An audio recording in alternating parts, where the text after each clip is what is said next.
I'm Henry, I'm 28 years old, and at my own brother's wedding, my family publicly declared me a failure in front of 200 guests. Before I tell you about the moment that changed everything, the moment a single piece of news silenced the entire ballroom and turned their perfect celebration into the scene of their greatest humiliation, let me know where you're watching from in the comments below. It means a lot to know you're here with me on this. The clinking of champagne glasses was the only sound I could focus on. It was a crisp, sharp, almost aggressive sound of wealth. Everything about my older brother Leo's wedding was designed to scream success. The venue was a historic manor with sprawling gardens. The floral arrangements probably cost more than my first car, and the guest list was a curated collection of my parents' proudest connections. It was a living monument to the life they had always championed, a life of prestige, predictability, and real careers, a life from which I was, and always had been, painfully excluded. I was seated at table 9. The name itself felt like a label. Not table 1 with the immediate family, of course. That was reserved for the inner circle, the people who mattered. Table 9 was the designated outpost for the family's loose ends. My cousin who was on her second messy divorce, a great uncle who smelled faintly of mothballs and bad investments, and me, the tech guy, the one who plays games for a living. My father, David Sterling, stood at the podium, basking in the spotlight. He was in his element, the proud patriarch presiding over his legacy. To my son, Leo, he boomed, his voice amplified by the microphone, radiating satisfaction. He graduated top of his class from law school, passed the bar on his first try, and has already landed a coveted position at Whitmore and Associates. That, my friends, is a real achievement. He is building a real future for himself and his beautiful bride, Jessica. Polite applause rippled through the room. My father's eyes scanned the crowd, and for a heart-stopping second, they locked onto mine. There was no warmth, no flicker of inclusion. Just a familiar, heavy glint of profound disappointment, as if my very presence was a stain on this perfect day. I just wish, he continued, his voice dripping with carefully chosen meaning, that both my children understood the value of hard work and legitimate careers. The air was sucked out of my lungs. He didn't use my name, but he didn't have to. Every single person there knew who the unnamed, illegitimate child was. The heat of shame crept up my neck, hot and suffocating. I stared down at the ridiculously expensive plate in front of me, tracing the gold leaf pattern with my fork, trying to anchor myself to something solid. Then, a movement near the entrance caught my eye. A woman with a sharp, dark bob and an even sharper business suit was speaking to the wedding planner. She held a notepad and moved with an air of clinical purpose that was utterly out of place amidst the flowing gowns and celebratory chaos. My phone vibrated in my pocket, a low, urgent buzz. A text from my CFO and best friend, Ben Carter. Forbes is on site. They're running the story in 10 minutes. Are you ready for this? My heart kicked into a new gear, a frantic, hammering rhythm against my ribs. I looked back at the woman. She was scanning the room, her eyes methodical, searching. It dawned on me with a jolt of adrenaline. She was looking for me. The band began a soft, romantic tune as servers in crisp white jackets began clearing the salad plates. The wedding machine was moving forward, flawless and oblivious. But I knew, before the cake was cut, before the first dance was over, the carefully constructed universe of the Sterling family was about to collide with actual reality. And the impact was going to be biblical. But first, I had to sit through one final, excruciating toast celebrating everything I wasn't, and everything they thought I'd never be. The dynamic was set before I could even spell my own name. Leo was the sun, the golden child, and I was the strange, quiet moon, forever caught in his gravitational pull. Our childhood home wasn't a home. It was a shrine to Leo's accomplishments. His debate team trophies gleamed on the mantelpiece, casting long shadows across the living room. His framed honor roll certificates marched up the staircase wall. His acceptance letter to a top-tier law school was treated with the reverence of a holy relic.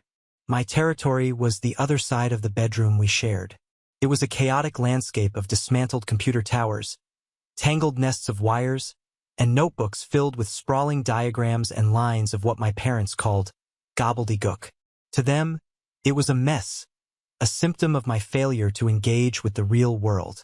To me, it was a laboratory where I could build new ones.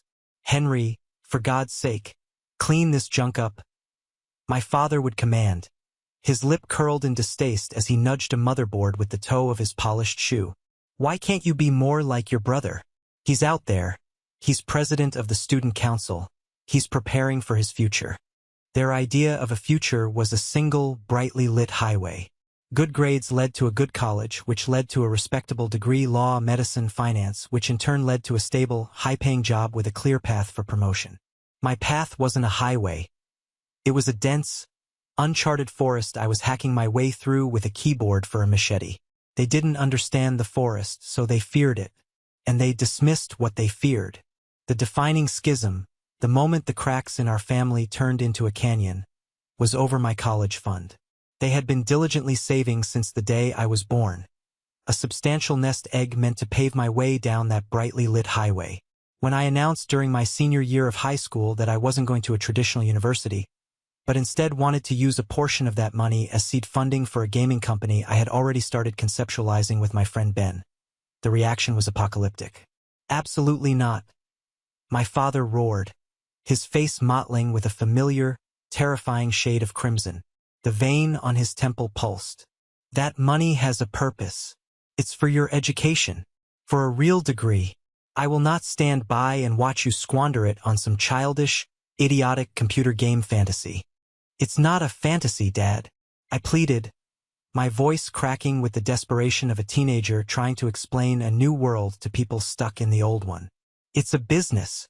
I have a business plan. I have user engagement projections. I have a monetization strategy. I don't want to see your projections." He spat the word out like it was poison. "You're throwing your life away. Your brother is on track to become a lawyer, a man with a guaranteed salary, a man who will command respect. What will you be? A 30-year-old man-child living in my basement, playing with digital toys." The words were like stones, each one a direct hit. But it was my mother's reaction that truly shattered me. She just stood there, twisting her wedding ring, her eyes darting between my father's furious face and the floor. She wouldn't look at me. Her silence was her verdict. In her eyes, I had already been tried and convicted of the crime of being a disappointment. I didn't touch the college fund. I walked away from it, and in many ways I walked away from them that day. I moved into a rundown apartment with Ben and another friend.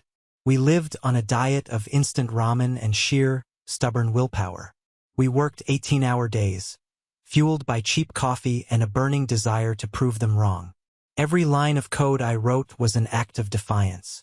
Every small victory, every new user, was a silent argument in a debate they didn't even know we were having. I was building my own world, because it was painfully clear the one I was born into had no room for me. In the first year of Quantum Realm games, we were running on nothing but ambition. Money wasn't just tight. It was a ghost we talked about but never saw. Our servers were a Frankenstein's monster of second-hand computer parts that hummed ominously in the corner of our cramped living room, threatening to overheat at any moment. We reached a critical point where we needed a small, crucial injection of cash, just a few $1,000s, to secure legitimate server space and file the LLC paperwork.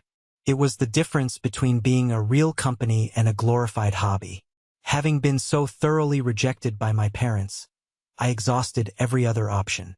Finally, with the bitter taste of shame in my mouth, I turned to my extended family. I swallowed my pride and went to my Uncle Richard, my mother's brother. He was a successful real estate agent, a man who always carried himself with an air of relaxed confidence. He wore expensive suits and had a handshake that felt both firm and reassuring.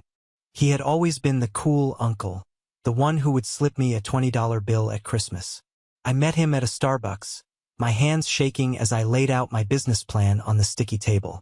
I spoke with the desperate, rapid-fire passion of a young founder who sees the finish line but is about to collapse from exhaustion. I showed him the early designs for Ethereum, the user growth charts that looked like a hockey stick, the vision for a new kind of mobile gaming experience. He listened patiently, stirring his macchiato with a thoughtful expression.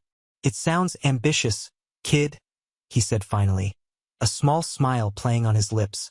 "Very ambitious. But I like your hustle." He reached into the inner pocket of his blazer and pulled out a checkbook.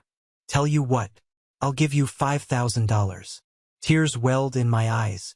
I was so overwhelmed with gratitude I could barely speak.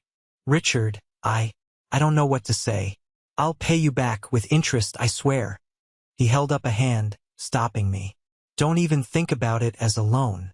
Consider it a gift. A little something to help you get this dream off the ground. Go on. Get it out of your system. Get it out of your system." The phrase should have been a red flag, but I was too blinded by relief to see it. That $5,000 was a lifeline. It was more than just money. It was a symbol. It was validation from a corner of the family I respected. It felt like a flicker of belief in the suffocating darkness of their doubt. About a year later, the company was starting to find its footing. We had secured our server space, hired our first 2 employees, and were gaining a reputation in the indie game community. It was Thanksgiving, and the entire Sterling clan was gathered at my parents' house. The air was thick with the smell of roasting turkey and the sound of Leo holding court in the living room, recounting a story about a brilliant legal argument he'd made in a mock trial. I stepped onto the cold back porch to escape the noise for a moment. Through the sliding glass door, I could see my father and Uncle Richard standing by the still smoking grill, beers in hand. Their voices carried clearly in the crisp November air. "So," my father said with a gruff chuckle, "how's that investment in Henry's little computer game company going? Seen any of that tech money yet?" Uncle Richard let out a sharp, dismissive laugh. It was a sound I had never heard from him before. "David, please. You and I both know what that was. That was the cheapest $5,000 I ever spent." "What do you mean?" my father asked. "I mean it was a shutdown fee," Richard said, taking a long sip of his beer. "It was cheaper than having to listen to him ramble on about his vision for the next 10 years. I gave him the money so he could go play business, fail, and get it over with.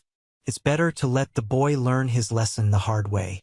It's a write-off for me and a life lesson for him." My father grunted in what sounded like agreement. "Sometimes that's the only way they learn." I stood frozen in the shadows, the cold of the concrete seeping through my shoes, but a much deeper chill was spreading through my chest. The world seemed to tilt on its axis. The gift, the validation, the handshake, it was all a lie, a carefully constructed piece of theater designed to placate the delusional nephew. It wasn't an investment in my success. It was a bet on my failure. That was the moment the last thread of hope I had for my family's understanding snapped. I was utterly, completely alone in this. And in that cold, lonely moment on the back porch, a new resolve hardened inside me. I would never ask them for anything again. I would build my world in silence, and its success would be the only conversation I ever needed to have with them. The years that followed the Thanksgiving betrayal were a brutal, exhilarating grind. While Leo was climbing the predictable ladder of a law firm, summer associate, junior associate, a small promotion here, a salary bump there, I was navigating the volatile, high-stakes universe of a tech startup. It was a world of 100-hour work weeks, of sleeping under my desk, of living and breathing code. There were moments of sheer terror, like the time a server crash nearly wiped out our entire user database, or the gut-wrenching decision to turn down an early, lowball acquisition offer that could have solved all our personal financial problems but would have killed the company's soul. But alongside the terror were moments of pure, crystalline triumph that I cherished in secret. I'll never forget the day we hired our 10th employee, a brilliant young artist named Sarah. She was the first person we brought on who wasn't part of the original ramen-fueled founding team. Seeing her at a real desk in a real office, even if it was a small, rented space above a laundromat, sketching out the fantasy worlds that had only existed in my head, made everything feel tangible. We weren't just 3 guys with a dream anymore. We were a real company. A few months after that, our flagship game, Ethereum, officially surpassed 1 million active users. Ben and I were in the office late at night, watching the analytics dashboard on a giant monitor we had bought secondhand. The numbers were climbing so fast the display could barely keep up. When the counter finally ticked over from 999,999 to 1 million, a stunned silence fell over the room, followed by a whoop of pure joy from Ben that probably woke up the entire neighborhood. 1 million people, 1 million individual human beings were choosing to spend their time in a world we had built from scratch. Riding that high, I made the mistake of trying to share the news with my mother. I called her, my voice buzzing with an excitement I couldn't contain. Mom, you won't believe it. We hit 1 million users today. 1 million people are playing our game. There was a beat of silence on the other end of the line. Oh, that's wonderful, dear, she said, and her tone was the exact same polite, placid tone she used when I told her I had remembered to get an oil change. It was a verbal pat on the head. That's so nice. Speaking of good news, did you hear your brother Leo just got a commendation from a senior partner? They're already talking about his path to a promotion. He'll have a much better salary next year. We're so incredibly proud of him. The joy inside me deflated like a popped balloon, replaced by a familiar, heavy ache of resignation. 1 million users, a milestone that would be the headline of any other startup story, was reduced to static, drowned out by the siren song of Leo's corporate ascent. I muttered a weak "that's great for him," and ended the call. I realized then that their language of success was one I would never speak. They measured life in promotions, salaries, and job titles. I measured it in user engagement, server stability, and lines of code. We were living in different realities. So I stopped trying to translate. I never told them about the $50 million series, a funding round that put us on the map. I never mentioned the articles in tech journals that called our game engine revolutionary. I never told them when we opened our first international office in Dublin, or when we acquired a smaller studio we had admired for years. All of it happened in a parallel universe they couldn't see. They saw me get busier, saw me travel more, but in their minds, I was just a boy still tinkering with an increasingly elaborate and increasingly concerning hobby. The disconnect became a cavern. In their world, Leo was the conquering hero, returning home with the spoils of his corporate victories. In my world, I was quietly, secretly, building an empire. And now, standing here at Leo's wedding, the two universes were finally on a collision course. Just before the ceremony, a text had come through from Sarah, my 10th employee, who was now the vice president of design, managing a team of over 100 artists. It was a picture of her team in our main conference room, all raising coffee mugs in a toast. The caption read, "Good luck with the family. Your other family is here cheering you on. Go get boss." I smiled, a real, genuine smile for the first time that day. It was a powerful reminder. My worth wasn't up for debate at table one. It had already been defined, built, and proven in a world they knew nothing about. It was time for the walls between those worlds to come crashing down. The ceremony was a blur of performative sentimentality. Now, at the reception, the real business of the Sterling family was underway, reinforcing the social hierarchy. Leo and his new wife, Jessica, were the king and queen, holding court on the dance floor. I was the court jester, relegated to the Siberia of Table 9, a geographical representation of my status in the family. My Aunt Carol, a woman whose smile was as sweet and as toxic as saccharin, leaned in so close I could smell her cloying perfume. "Henry, dear, it's so wonderful to see you. How is everything?" She waved a vague, dismissive hand, a gesture meant to encompass the entirety of my incomprehensible existence. "Still keeping busy with your little computer business?" The phrase "little computer business" was a dagger wrapped in silk. "It's going well, Aunt Carol," I replied, my voice dangerously tight. "We're in a growth phase." "Oh, lovely," she chirped, her eyes gleaming with the predatory curiosity of someone waiting for bad news. "Expanding the garage, are you? Your father told us you're still working from home. It must be so difficult to find the motivation without a proper office to go to, without a boss to keep you on track. I know I could never manage it. I need the structure." Every word was a perfectly calibrated insult, delivered with the plausible deniability of concern. She was painting me as a lazy, undisciplined child, incapable of functioning without adult supervision. I forced a smile that felt like cracking plaster. You learn to be your own boss. Just then, Markham, one of Leo's most insufferable friends from law school, swaggered over to our table. He was loud, overly confident, and reeked of expensive whiskey and entitlement. He clapped me on the shoulder with enough force to make me flinch. "Henry, the prodigal son returns," he boomed, spraying a fine mist of alcohol-laced saliva. "Leo tells me you're a big-shot game designer now. What's the latest? Making the next Angry Birds." He and the other lawyer types at his table snickered. "Something like that," I said, my patience stretched to a razor-thin thread. "You know," Markham continued, leaning in conspiratorially, "my nephew, he's 10. He's a little genius with these video games. Absolutely obsessed. Maybe I can hook you two up for a chat. You could, exchange notes on level design." The condescension was so profound, so utterly staggering, it almost looped back around to being impressive. He was, without a hint of irony, comparing me, the CEO of a multinational corporation on the verge of a $10 billion valuation, to his video game-obsessed 10-year-old nephew. That was when I saw it with perfect, painful clarity. It didn't matter what I achieved.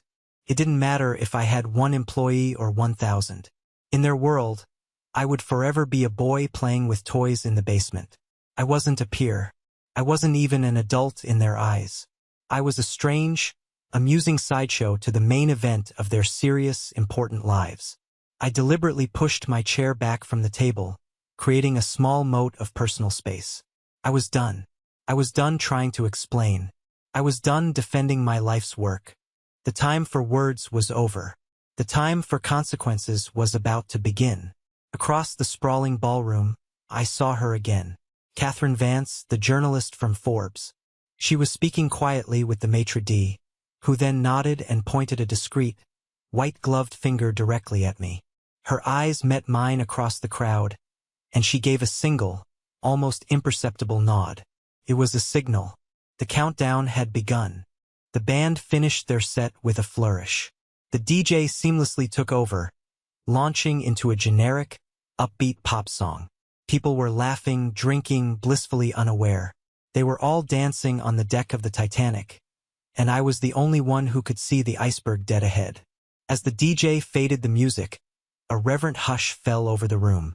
My father strode back to the podium, a look of immense satisfaction on his face. This was his coronation as much as it was Leo's wedding. This was his moment to present his masterpiece, his successful lawyer son, to the world. He tapped the microphone, the sound echoing through the cavernous ballroom. "As a father," he began, his voice thick with practiced emotion, "you have certain dreams for your children. You hope they find happiness, of course. That's a given. But you also hope they find respect. You hope they build a life for themselves that commands it, a life that doesn't need explanation or apology." He paused for dramatic effect, letting the words sink in.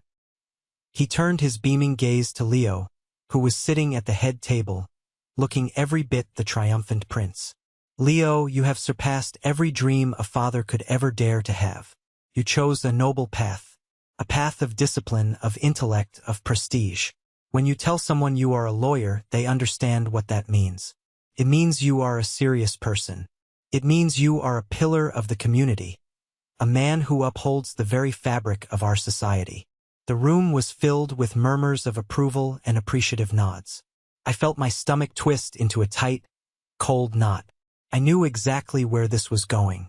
"It is a world away," he continued, his gaze now sweeping contemptuously past my table, as if I were a particularly unappealing piece of furniture.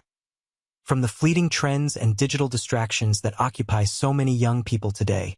It's about building something real, something tangible, something with legacy. Something that lasts." It was a masterclass in public humiliation, all delivered without ever saying my name. He had just drawn a line in the sand. On one side was Leo, noble, serious, real. On the other side was me, frivolous, childish, a fleeting distraction. The pitying glances I received from the surrounding tables were like tiny, sharp needles. Then it was Leo's turn. He stood, kissed Jessica with a flourish, and confidently took the microphone from our father. He had the easy charm of a man who has never known a day of self-doubt. "Thank you, Dad," he said, his voice as smooth as polished marble. "Thank you for always pushing me, for always showing me what a respectable career looks like. You and Mom taught me that true success isn't about getting lucky or hitting some kind of digital lottery."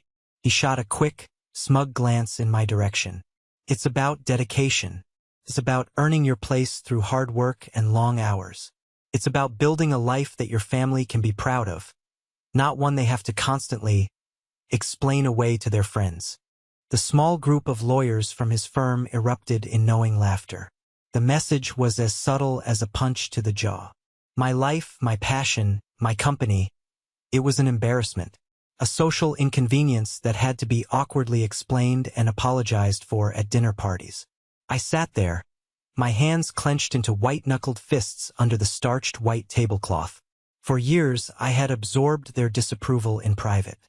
I had swallowed their condescending remarks, their dismissive sighs, their endless, glowing comparisons to Leo. I had told myself it didn't matter. I had told myself my work would speak for itself. But hearing it all laid bare like this, weaponized in front of 200 people, was different. This wasn't a family disagreement. This was a public shaming. They weren't just dismissing my career choice. They were dismissing my very essence. And as I sat there, a cold, quiet rage solidifying in my chest, I realized they had just made a catastrophic miscalculation. They had decided to publicly execute my reputation at the exact moment the world was about to erect a statue in my honor. The formal speeches may have ended, but the assault wasn't over. The air was still thick with the lingering poison of their words. People were now consciously avoiding eye contact with me, as if my failure were an airborne virus. It was in this atmosphere that Jessica, the bride, in her cloud of white tulle and lace, decided to deliver the coup de grace. She floated over to our table, an angel of condescension. "Henry," she cooed, placing a perfectly manicured hand on my shoulder. Her touch felt like a brand. "I'm so glad you could make it. I know days like this can be a little tough. All the talk about careers and the future." I just nodded, my jaw clenched so tightly I thought my teeth might crack. My throat was a desert. She leaned in, lowering her voice to a conspiratorial whisper that was nevertheless perfectly audible to everyone at our table. "But don't you worry about what your father and Leo said. Everyone finds their footing eventually. Not everyone can be a high-powered lawyer, after all." She gave my shoulder a patronizing squeeze. "And hey, when you're finally ready to, grow up and get a real job, I'm absolutely sure Leo could find a spot for you in the firm's mailroom. It's a start, right? You have to start somewhere." The mailroom. The word hung in the air, obscene and absurd. After bootstrapping a company from nothing, after securing millions in venture capital, after managing a global team of over 1,000 brilliant minds, after creating a digital world inhabited by 85 million people, she was offering me a job sorting letters. The sheer, breathtaking, galactic-level arrogance of it was a thing of wonder. It wasn't just an insult. It was a complete and total erasure of my reality. In her mind, the universe she and Leo occupied was so vastly superior to mine that offering me the most menial position within it was an act of charity. And just like that, the rage vanished. The shame, the hurt, the years of accumulated frustration. It all evaporated, replaced by a sudden, exhilarating calm. It was the calm at the absolute center of a hurricane. A strange, icy clarity washed over me. I looked at her beatific, clueless smile. I saw my smug brother watching from the head table, a king on his throne. I saw my proud father, accepting the congratulations of his peers. And I didn't see family. I saw a cult, a tiny, self-referential cult of 3, who had built their entire belief system on the myth of my inferiority. I didn't need to fight them. I didn't need to argue, or yell, or defend myself. Their entire world was a fragile house of cards, built on a foundation of profound ignorance. And a gale-force wind was just moments away. My phone, lying face down on the table, vibrated. A new text from Ben. "It's live." Forbes homepage. It's done. The world knows now. I took a slow, deliberate breath. I lifted my head and met Jessica's condescending gaze. I didn't say a word. I just gave her a small, tight, unsmiling smile. It was a smile that didn't reach my eyes. It was a smile that said, "You have absolutely no idea what you've just done." Across the room, Catherine Vance, the journalist from Forbes, began to walk towards our table. Her stride was purposeful, her expression neutral. Every click of her sensible heels on the polished marble floor was a tick of a clock, counting down the final seconds of their perfect, ignorant world. Jessica's angelic smile faltered, a flicker of confusion crossing her face at my strange, silent reaction. She opened her mouth to say something else, probably another piece of well-meaning, soul-crushing advice about my future prospects in mail delivery. But she never got the chance, because at that exact moment, Catherine Vance arrived at table 9, and the storm at long last made landfall. The arrival of Catherine Vance at table 9 was not a loud event, but it shifted the room's center of gravity. The ambient chatter around us didn't stop, but it faltered, like a record skipping. People who had been looking anywhere but at me were now casting intrigued, sideways glances. Catherine Vance carried with her an aura of quiet, serious importance that was utterly alien to the boisterous, celebratory atmosphere of the wedding. She was a black-and-white photograph in a Technicolor movie. "Mr. Henry Sterling?" she asked. Her voice was calm, clear, and professional. It wasn't loud, but it cut through the background noise like a laser. I pushed my chair back and stood, my movements feeling slow and deliberate. "Yes, but please call me Henry." "Catherine Vance," she said, extending a hand. Her handshake was firm and brief. "From Forbes magazine. It's a pleasure to finally meet you in person. I've been following the story of your company for months now." The name Forbes dropped into the conversation at our table like a stone into a silent pond. The ripples spread instantly. I saw my Aunt Carol's jaw, which had been set in a permanent line of disapproval, go slack. Markham, Leo's whiskey-fueled friend, actually choked for a second. His condescending smirk wiped clean from his face. The word Forbes was a powerful signifier. It meant money. It meant power. It meant a world far removed from law firm partnerships and suburban prestige. "Thank you for coming, Catherine," I said, my voice remarkably steady. The icy calm inside me had become a fortress. I felt a strange sense of detachment, as if I were watching a play I had written long ago, waiting for the actors to deliver their final climactic lines. "I wouldn't have missed it for the world," she replied, a tiny, almost imperceptible smile touching her lips. She understood the theater of the moment. "The article just went live on our homepage a few minutes ago. It seems you're the talk of the financial world tonight." This was the catalyst. A subtle but seismic shift began. The ripple of murmurs from our table spread outwards. Phones, which had been tucked away, began to emerge from expensive pockets and designer purses. A few discreet taps on glowing screens, a few swipes of a thumb, and then a new kind of silence began to fall.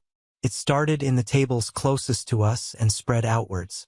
It wasn't the polite, respectful hush from the speeches.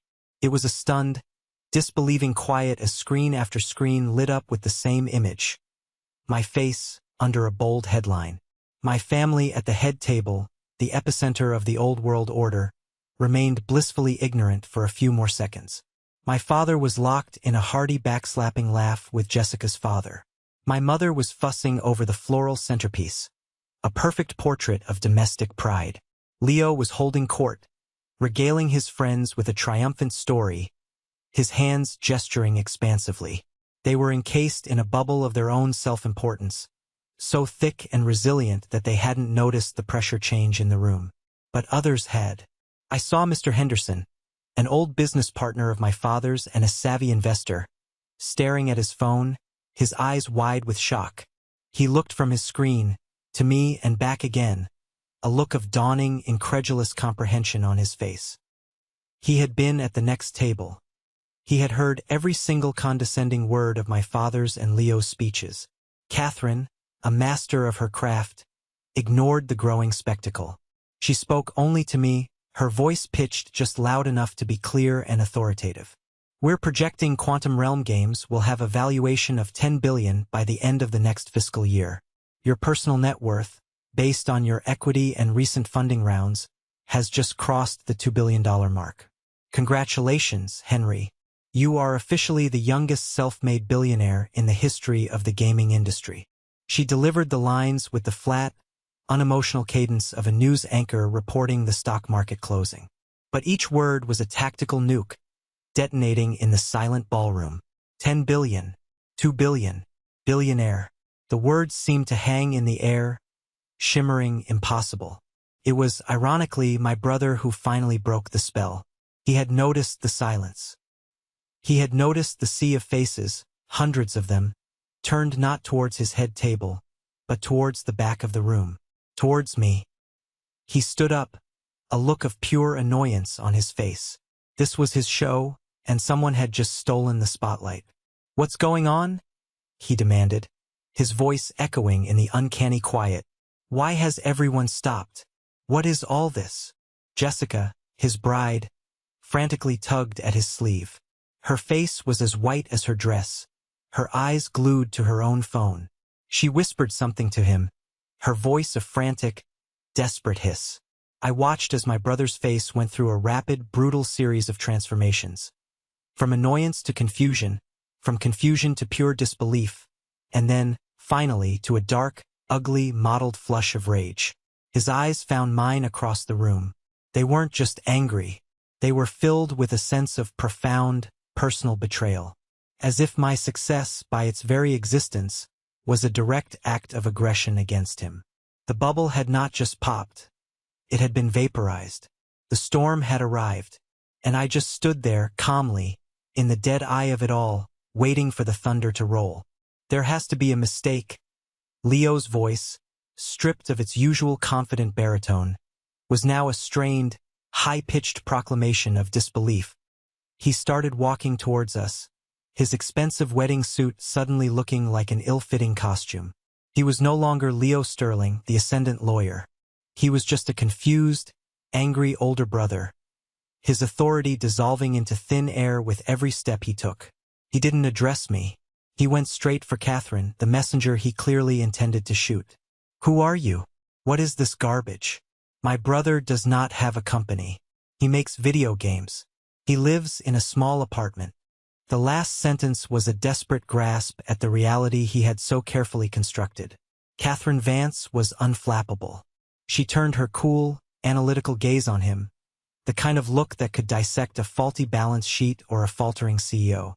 "I am Catherine Vance, a senior editor at Forbes magazine," she stated, her voice calm and level. "And the only garbage, Mr. Sterling, is the fiction your family has been telling itself. The only mistake was your profound and consistent underestimation of your brother." She made a slight gesture with her head, encompassing the entire room, where dozens of guests were now no longer trying to be discreet. They were openly scrolling on their phones, their faces a gallery of shock, envy, and dawning respect. "The nonsense, as you call it, is our digital cover story for this month. It details the meteoric rise of Quantum Realm Games, a company currently valued at $8.5 billion. It has 1,200 employees, with offices in North America, Europe, and Asia, and a global user base of 85 million people. A company that was founded, and is currently led, by your brother, Henry. My parents had finally made their way over, moving as if through water. My mother, Eleanor, looked as if she had seen a ghost. Her hand was pressed to her chest, her breathing shallow. My father, David, the great patriarch, just stared at me, his mouth hanging slightly open. The man who had, not 30 minutes ago, publicly derided my life's work as illegitimate now looked utterly lost, as if the fundamental laws of physics had just been repealed before his eyes. That's not possible," my father stammered, his voice a hoarse whisper. He looked from me to Catherine and back again. "The article says you have over 1,000 employees. Henry, what is this? What is going on?" The moment had come. I finally spoke. My voice was quiet, but in the tomb-like silence of the room, it carried to every corner. "It's the truth, Dad," I said, my gaze level and unwavering. "It's what I've been trying to tell you for the past 5 years. Every time you asked if I had a real job yet, this is what I was doing. Every holiday you spent praising Leo's salary. My company was closing another round of funding. Every time you told me to grow up, I was managing a global team, negotiating international partnerships, and revolutionizing an entire industry. My words weren't accusatory. They were simply a statement of fact, a recitation from a history book they had refused to read." Leo shook his head, a wild, cornered look in his eyes. He was a lawyer and his case was collapsing. He grasped for the only explanation his ego would allow. No, this is a joke. It has to be a prank. Henry, you paid her to do this, didn't you? This is about you being jealous. You're trying to ruin my wedding." The accusation was so ludicrous, so profoundly pathetic, that a few people in the crowd couldn't help but let out a short, sharp bark of incredulous laughter. Ruin his wedding? He and my father had just used it as a public stage for my character assassination. Catherine raised a single, perfectly sculpted eyebrow. "Mr. Sterling," she said, addressing Leo directly, her voice now laced with an Arctic chill. "Forbes magazine has a reputation spanning more than a century. We do not accept payment for our cover stories. And I can assure you, with the full weight of our legal and research departments behind me, an $8.5 billion valuation is no joke." The finality in her voice seemed to finally break through my mother's denial. She swayed on her feet, grabbing my father's arm for support. "David," she whispered, her voice trembling and full of a dawning horror. "Oh, David, what have we done?" My father didn't answer her. He just stared at me, his eyes a swirling vortex of emotions I had never seen directed at me before. Confusion, regret, and something that looked terrifyingly like awe. But beneath it all was fear. He wasn't afraid of me. He was afraid of the vast, yawning chasm of his own ignorance that had just opened up at his feet. The perfect, orderly world he had built, the one where he was the wise king and Leo was his perfect heir apparent, had just been revealed as a fragile, pathetic illusion. And I was the one holding the hammer that had just smashed it all to dust. The stunned silence in the ballroom was now being replaced by a frantic, high-energy buzz. The whispers were no longer tentative. They were excited, charged with the electricity of a massive scandal and an even bigger revelation. Quantum realm games. Of course, my son plays Ethereum constantly. I read about their Dublin office in the journal. An $8.5 billion company. My God, David Sterling's son. The narrative of my life was being rewritten in real time, in this very room. I was no longer Henry, the family disappointment. I was Henry Sterling, the tech prodigy. Leo, however, was still trapped in the wreckage of the old narrative, desperately trying to piece it back together. His lawyer brain, trained to argue, was flailing. "This is impossible," he insisted, his voice cracking. He pointed a shaking finger at me, as if I were a hostile witness on the stand. "You can't build something like that in secret. We're your family. We would have known. You would have known if you had ever asked a single genuine question," I said, my voice cutting through his frantic denial with cold precision. "You never once asked about the specifics of my work. You never asked to see my office, which, for the record, is a 4-story converted warehouse in the tech district, not my apartment. You never asked to meet my team. You just assumed. You heard the word games, and your brains slammed shut. You saw what you wanted to see, what you needed to see to maintain your perfect little worldview. A failure." I turned my attention back to Catherine, deliberately dismissing my brother. "Catherine, your team's research was impeccable. Thank you for your professionalism." "Our pleasure, Henry," she said. "In fact, our due diligence uncovered something else that didn't make it into the final article, but which you might find interesting. We were able to confirm with several high-level sources at Microsoft that last month, you personally attended a meeting with their head of acquisitions and turned down a formal, all-cash offer to buy Quantum Realm Games." She paused for effect. The offer was for $3 billion. If the first announcement was a shockwave, This was the aftershock that leveled the entire city. $3 billion. It was a number so vast, so mythological, that it transcended all their metrics of success. It was more money than anyone in that room, including my father and his wealthy friends, could truly comprehend. It was a number that rendered Leo's lawyer salary, my father's insurance business, all of it, completely and utterly insignificant. It was a figure that represented a different species of success, a different plane of existence. Markham, Leo's friend who had wanted to introduce me to his 10-year-old nephew, looked like he was going to be physically ill. My Aunt Carol was fumbling in her purse for a non-existent handkerchief, her face a mask of horrified disbelief. And Uncle Richard, the man who had given me a shut-down fee of $5,000 to learn my lesson, had gone the color of spoiled milk. I could practically see the gears in his head grinding, calculating the astronomical return he had smugly walked away from. You turned down $3 billion? My father whispered, the words barely audible. They seemed to catch in his throat, choked by the sheer weight of the number.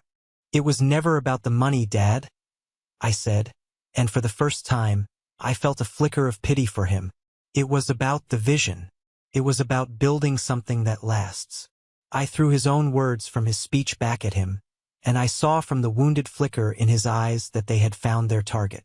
Jessica, the bride, the perfect queen of this shattered fairy tale, finally found her voice. But it wasn't a voice of awe or apology or even confusion. It was a voice shrill with pure, unadulterated selfishness. You did this on purpose? She hissed, fat tears of rage and self-pity finally spilling down her cheeks, ruining her perfect makeup. You waited for my wedding day to pull this stunt. You've ruined everything.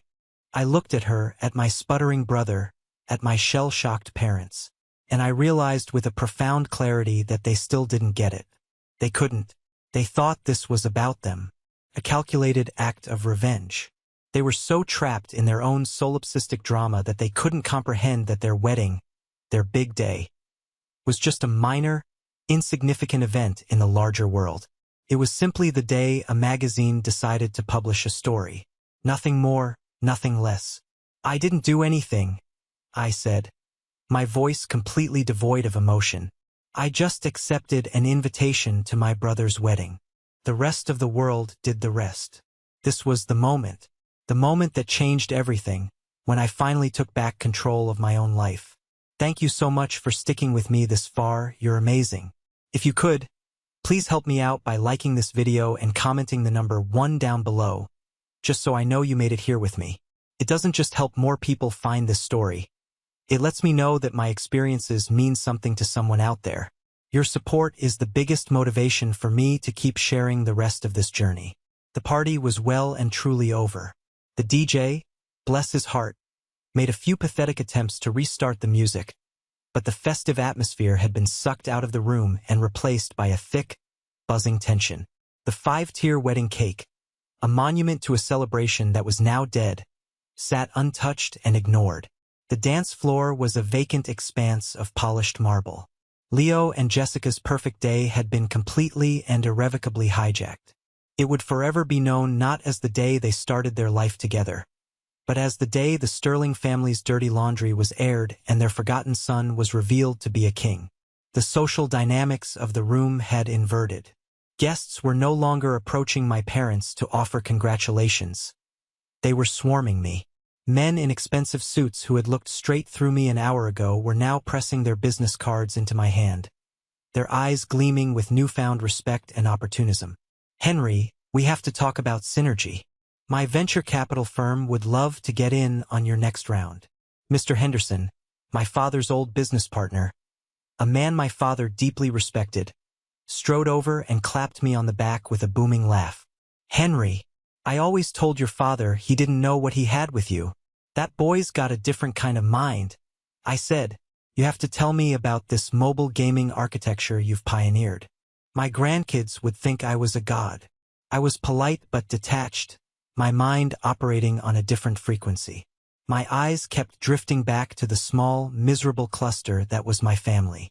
They were huddled together near the head table, a tiny, isolated island in a sea of their own creation. They were engaged in a frantic, whispered argument. Leo was gesturing wildly, his face contorted with a rage that bordered on hysteria. Jessica was openly sobbing, her dream day in ruins. My mother was trying to placate them both, her face a wreck of confusion and regret. And my father just stood there, looking smaller than I had ever seen him, looking old and utterly defeated. Finally, Leo could take it no more.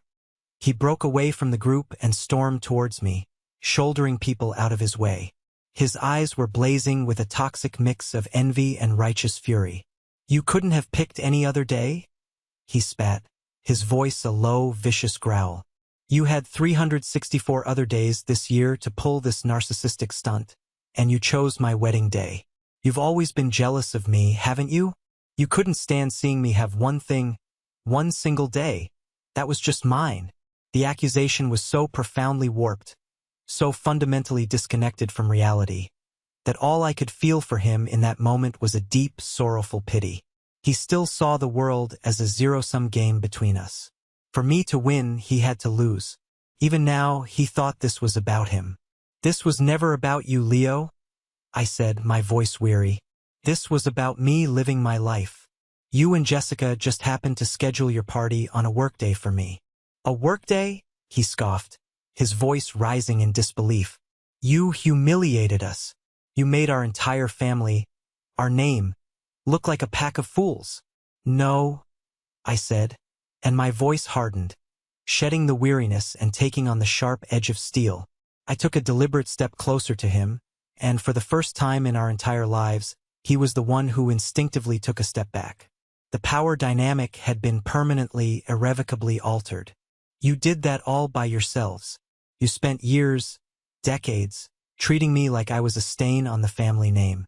You used your own wedding as a public stage to shame me and my life's work one final time. Your only mistake was not realizing the audience was bigger than you thought. You lit the match, Leo. You just didn't realize you were standing in a room full of dynamite."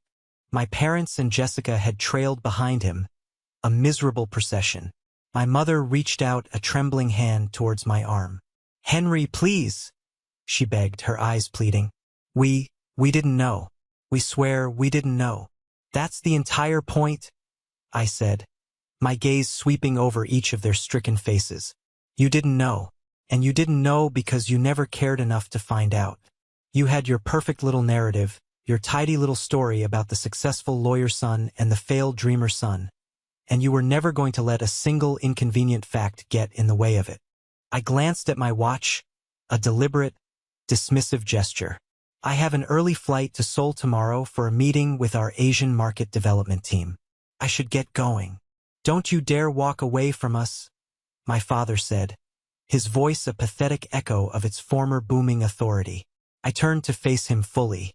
All the years of ingrained fear and intimidation I'd felt in his presence had simply vanished.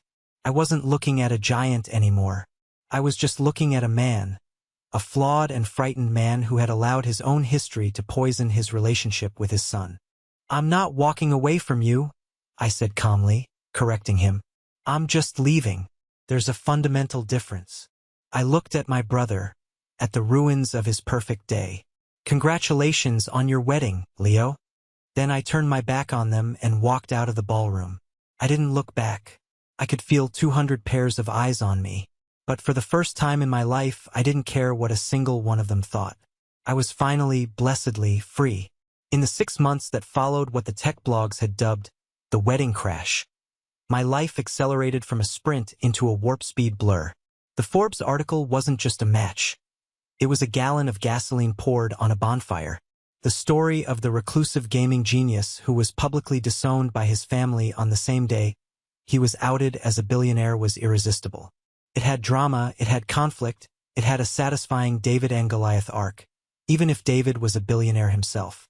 Quantum Realm Games was no longer just a successful company. We were a cultural phenomenon. I found myself on the cover of Wired magazine, standing in our gleaming new R&D lab, a holographic model of a new game world floating between my hands. The headline was simple and devastating. Henry Sterling didn't just build a game, he built a new reality. The fame was an awkward, ill-fitting suit. I was, at my core, an introvert, a builder. I was more comfortable with the clean logic of a line of code than the messy unpredictability of a television camera. But Ben, my ever-practical CFO and the best friend a guy could ask for, insisted it was a necessary evil. "You're the story now, man," he'd said, clapping me on the back after a particularly grueling photo shoot. "People aren't just investing in the company. They're investing in you. They connect with the story. So you have to own it." He was right. I learned to navigate the world of interviews and keynote speeches. And inevitably, in every single one, the question of my family came up. During a televised one-on-one with a sharp, well-respected tech journalist, she leaned forward with a look of practiced sympathy. "The story of what happened at your brother's wedding has become something of a legend in Silicon Valley," she said. "It's a powerful story about validation. I have to ask, how have things been with your family since that night?" I had rehearsed the answer to this question 100 times. I could have been bitter. I could have been angry. I could have laid out the years of emotional neglect and casual cruelty for the world to see. But what would that accomplish? It would just make me a victim in a story where I had finally become the victor. So I chose a different path. "My family is like a lot of families," I began, looking straight into the camera, imagining I was talking to one person, not millions. "They love me, but they had a very specific and rigid blueprint for what a successful life should look like. Their blueprint was based on what they knew, what they trusted, traditional, stable careers. I was working with a blueprint they had never seen before, written in a language they didn't understand." The interviewer was good. She pressed gently. "Have they come around? Are they learning the language?" This was the tightrope. "Understanding is a long and complicated process," I said, choosing my words with care. "I believe that all meaningful relationships, whether they're in business or in a family, have to be built on a non-negotiable foundation of mutual respect. Not just respect for the person, but respect for their choices, their path, their passion. We're in the process of seeing if a new foundation can be built." It was the most honest answer I could give. They had been trying to breach the wall I had built. My mother had left a series of rambling, tearful voicemails, each one a chaotic mix of apology and confusion. My father had sent several stiff, formal emails, as if he were trying to negotiate a business deal. I believe it would be mutually beneficial for us to open a line of dialogue. Leo had even sent a single, 3-word text. "We need to talk." But I hadn't been ready. An apology without understanding is just a tactic. Forgiveness without change is just a postponement of the next wound. They understood now that I had money. They understood that I had power. They understood that the world saw me as a success. But I wasn't convinced they understood me. The kid who found more solace in a circuit board than a football. The young man who poured his entire soul into a dream they had actively, consistently, and publicly ridiculed. I ended the interview with a final thought, a piece of advice for anyone out there feeling unseen. Ultimately, you cannot wait for other people to validate your journey or approve your blueprint. You have to believe in it yourself, even when you're the only one in the world who can see it. You have to be your own first investor. The line went viral. It became a motivational poster, a graduation speech cliché. But for me, it wasn't a cliché. It was the simple, brutal truth I had been forced to learn. My success was not for them. It was for me. And any relationship we had going forward would have to begin with their unconditional acceptance of that fact. After weeks of their relentless, clumsy attempts to reestablish contact, I finally agreed to see my parents. The constant voicemails and emails were becoming a distraction, a background noise of guilt and obligation I needed to silence. But I dictated the terms. Not at their house, the museum of my failures. Not at my office, the monument to my success. We met on neutral ground. A quiet, unassuming coffee shop in a neighborhood neither of us frequented. They were already there when I walked in, sitting at a small table in the corner. They looked diminished, smaller, older, and more ordinary than the towering figures of my memory. The power they had once wielded over my emotional state had evaporated, leaving behind two nervous, Anxious people who looked like they were about to have a very difficult conversation with their bank manager. The first few minutes after we ordered our coffees were thick with an awkward, suffocating silence. My mother kept shredding her paper napkin into a small, snowy pile. My father stared into his black coffee as if it held the secrets to the universe. Finally, he spoke, his voice raspy and low, a stark contrast to his usual confident boom. "Henry," he began, still not looking at me. Your mother and I, we know we've made a terrible mistake." He shook his head. "No, not a mistake. A mistake is something you do by accident. This was a failure, a catastrophic failure. We failed you as parents." My mother let out a small, choked sob. I said nothing. I just sat there, my hands wrapped around my warm mug, and I waited. I had heard the word sorry in their voicemails. It was an empty word. I needed to hear the why. My father took a deep, shuddering breath, as if preparing to lift something immensely heavy. "I've never told you this," he said, his voice dropping even lower. "I've never told anyone, not even Leo. Before I started in the insurance business, before I met your mother, I had my own company, a small residential construction company. It was my dream. I started it with two of my best friends when I was 24. He paused, and for the first time he looked up at me. The pain in his eyes was so raw and ancient it was like looking at an old battle wound. "I put everything I had into it, every penny of my savings, every last bit of a small inheritance I'd gotten from my grandfather. I worked day and night. I loved it more than anything. I thought I was going to be a millionaire by the time I was 30. He looked back down at the table.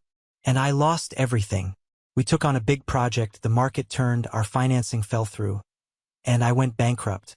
I was 27 years old. I didn't just lose the company. I lost my friends' investments. They never spoke to me again.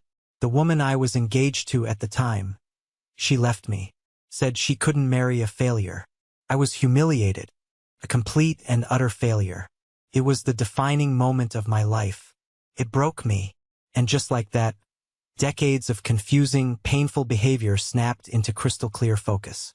The obsession with stability and safe careers, the visceral fear of risk, the relentless praise for Leo's predictable, paved path, the angry dismissal of my own entrepreneurial dreams. "When I saw you," he continued, his voice thick with unshed tears, "so passionate, so brilliant, so obsessed with this thing I couldn't understand, it terrified me. All I could see was myself at your age, full of fire and dreams, heading straight for a cliff. I honestly thought if I was hard on you, if I pushed you towards a safer path, a real job with a real salary, I could protect you from the soul-crushing pain I went through. I was trying to save you from my own history." He finally looked at me again, his eyes swimming with a lifetime of regret. But I was so blinded by my own fear, so haunted by my own ghost, that I couldn't see you. I couldn't see your talent. I couldn't see your genius. I just saw my own failure, about to happen all over again. My fear made me cruel, Henry, and I will regret that cruelty for every single day I have left on this earth. I am so sorry. It wasn't an excuse. It was a confession, a deeply human, flawed, and tragic reason for his behavior. And in that moment, the anger I had carried like a shield for so many years didn't vanish, but it softened. It made way for a new, far more complicated emotion. A sad, aching empathy. The chasm between us was still there, carved out by years of pain. But now, for the very first time, I could finally see the broken man standing on the other side. I'm standing in my office. It occupies the entire top floor of the Quantum Realm Games headquarters. The floor-to-ceiling windows wrap around the entire space, offering a breathtaking 360-degree view of the city. A glittering, sprawling tapestry of lights, ambition, and endless possibilities. It's a universe away from the cramped, ramen-scented apartment where this all began. The coffee shop confession wasn't a magic wand. It didn't instantly heal years of wounds or perfectly mend the shattered fragments of our family. But it was something more valuable. It was a beginning. It was the first brick in a new foundation, one built not on fearful expectations or painful history, but on a raw, belated, and deeply painful truth. We're talking now. Not just speaking, but actually talking. They ask questions about my work, questions filled with a clumsy but genuine curiosity. My father, with a shy, newfound respect, asks me to explain the complexities of server load balancing and user engagement metrics. He's trying to learn the language of my world. My mother, in a gesture that touched me more than she will ever know, sent me a screenshot of her tablet. She had downloaded Ethereum and was stuck on the tutorial level. Her little wizard character was standing facing a wall. "How do I make it move?" her text read. It was a small thing, but it was everything. Leo is a more complicated story. The chasm between us remains wide and deep. His identity was so intrinsically linked to his role as the successful son that my success didn't just challenge his worldview. It shattered it. We are civil during the holidays, but a cold distance remains. Maybe one day, he'll be able to see me not as his rival, not as a walking, talking symbol of his own perceived inadequacies, but simply as his brother. I genuinely hope so. Sometimes I look out this window at the sprawling city below and think about the two worlds that so violently collided at that wedding. The small, rigid world of my family's expectations, and the vast, dynamic world I built in the shadows. For so long, I was convinced that I needed their world to approve of mine. I thought their validation was the final boss I had to defeat to win the game of life. But I was wrong. The real victory wasn't the spectacular, cinematic moment the world found out I was a billionaire. That was just the outcome. The true victory was forged in the thousands of quiet, unseen, unglamorous moments that came before it. The gut-wrenching decision to walk away from my college fund, the exhilaration of hiring our first employee, the quiet pride of watching a stranger on the subway playing my game. The victory was in the work. It was always in the work. My family's validation was never the prize. The prize was this: the company, the culture of creativity we've fostered, the community of millions we've built, the life that is authentically and unapologetically mine. I have learned that you cannot force people to see your vision. You just have to build it. Build it so brilliantly, so passionately, and so relentlessly that eventually, they can no longer ignore it. You have to build your own empire of self-worth, one brick, one line of code, one quiet act of faith at a time. And that is a reality, a kingdom, that no one can ever take away from you. Thank you for listening to my story. I hope it resonated with you in some way. Have you ever had a moment where you had to fight to prove your own worth, even to the people closest to you? I'd love to hear about it.